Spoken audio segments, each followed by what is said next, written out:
In 1968, Stuart Saunders was named Businessman of the Year. He had just completed the largest railroad merger in American history. The financial pages called it a triumph. What they did not know is that Saunders had already told investors his company lost $56 million that year. The real number was $220 million. 22 months later, his railroad collapsed into the largest corporate bankruptcy America had ever seen. The trains kept their schedules. The books never told the truth. This is the story of how America's passenger railroad died and who decided it should. Have you ever wondered why your hometown's old train station sits empty or got turned into a restaurant or a bar? Tell me what happened to the station near you in the comments. If you want more stories like this one, subscribe to American Iron Works. In 1916, American railroads covered 254,000 miles of track.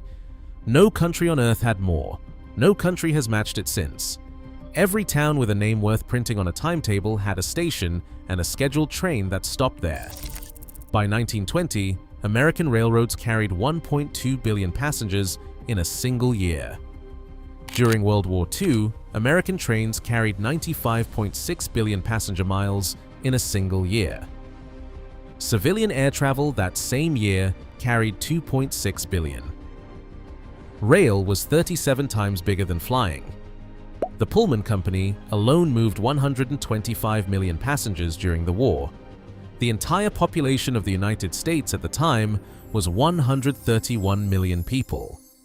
Pullman had nearly carried every man, woman, and child in the country at least once. The flagship of that system left Grand Central Terminal in New York every evening at 6 o'clock. The 20th Century Limited ran 16 straight hours to Chicago. Passengers walked a crimson carpet from the terminal to their cars. An entire football field of red fabric rolled out fresh each night. That is where the phrase "red carpet treatment" comes from. In 1928, this single train earned $10 million in revenue. It was the most profitable train on the planet.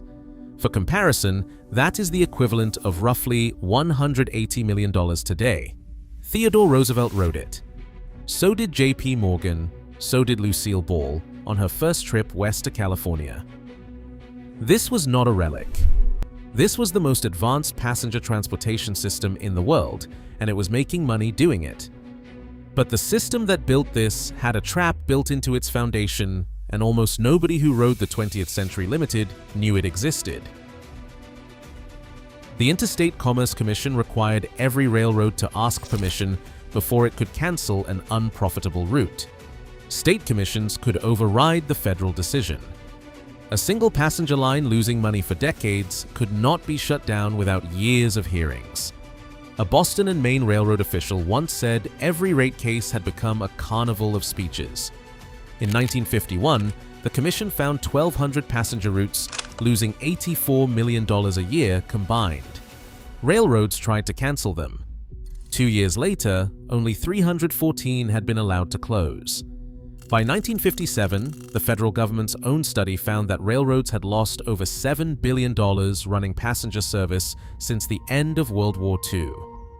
The annual deficit that year alone was $723 million. In July of 1969, the commission studied 8 major railroads and reached a striking conclusion. For every $1 in revenue those 8 railroads earned from passenger service, they spent $1.83 to provide it. Running the trains was making the losses worse, not better, and the law would not let the railroads stop. The government had built a cage, and now it was demanding the animal inside explain why it could not run. Stuart Saunders walked into that cage in 1963 as the new head of the Pennsylvania Railroad. He was a Harvard-trained lawyer, not a railroad man. He believed the only way to survive was to get bigger, so he began negotiating a merger with the railroad's oldest rival, the New York Central. On February 1st, 1968, after 6 years of regulatory wrangling, the merger was approved. The Pennsylvania Railroad and the New York Central became one company. Penn Central. It controlled 21,000 miles of track, and over $6.5 billion in assets. It was the sixth largest corporation in the United States, controlling more freight traffic than any railroad in the Northeast. Saunders became chairman. He told the press the merger would save the company. He did not tell them what his own chief financial officer already knew. The new railroad was hemorrhaging cash, and the books did not show it. Penn Central's chief financial officer was a man named David Bevan. Bevan had a method for making a dying railroad look healthy on paper. He capitalized interest payments instead of recording them as costs, which let real expenses disappear from the bottom line. He deferred maintenance and called the savings profit, pushing the true cost of keeping the railroad running into the future instead of the present. He sold company real estate in Manhattan and Philadelphia to outside investors, then leased the same buildings back, booking the sale as income while the cash flowed out for decades to come. None of this was hidden from regulators because it was illegal. It was legal because the Securities and Exchange Commission had no authority over railroad accounting at the time. Nobody outside the company was required to check the math. In 1969, Penn Central told shareholders it had earned a modest profit. The actual figure, hidden behind Bevan's accounting, was a loss of $220 million. That number would not surface until federal investigators forced it into the open. A company hides a loss 4 times bigger than what it told shareholders. What does that tell you about every other number in that 1969 annual report? Stuart Saunders was still telling Wall Street that 1970 would be the company's turnaround year. This is the gap between what investors saw and what the railroad actually was.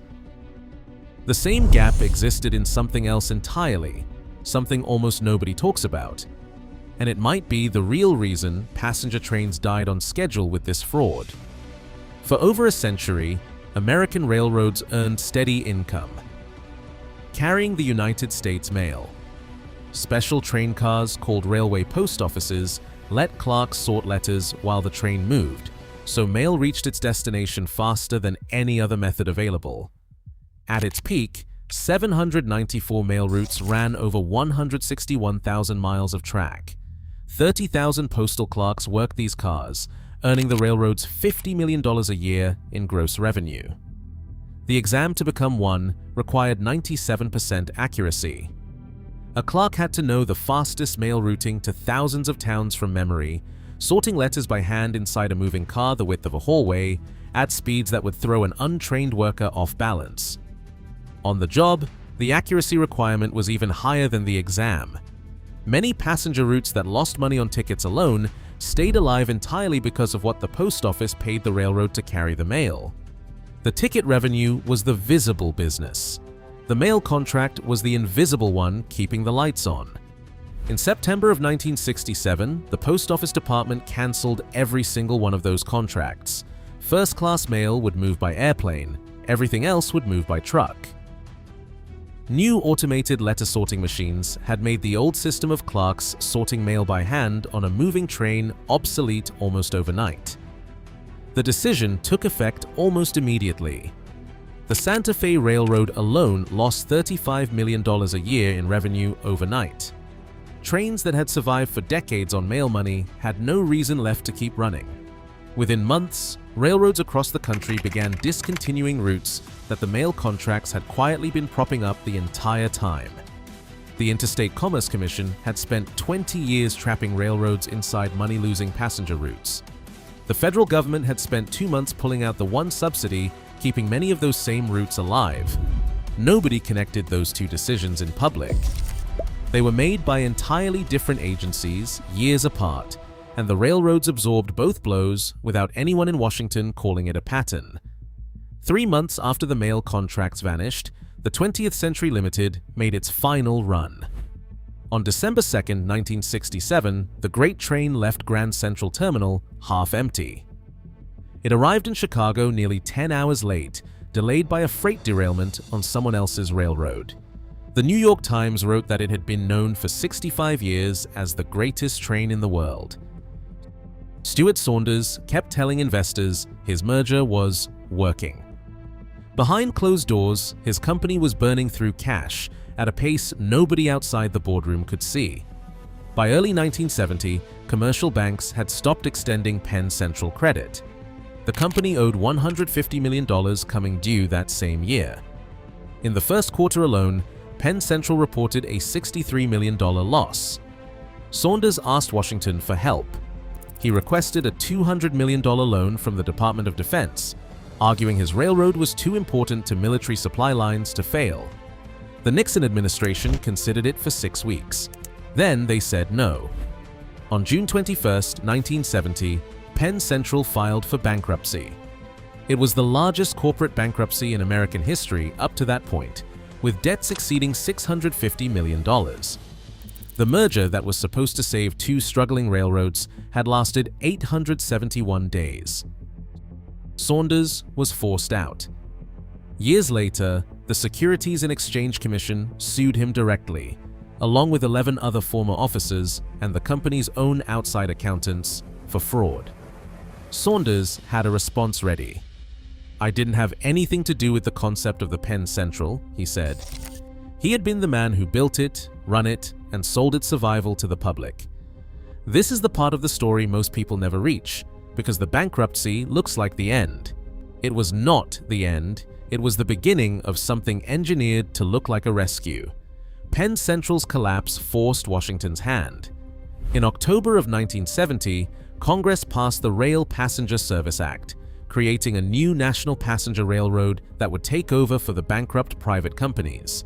It would be called Amtrak. Most of Washington expected it to fail.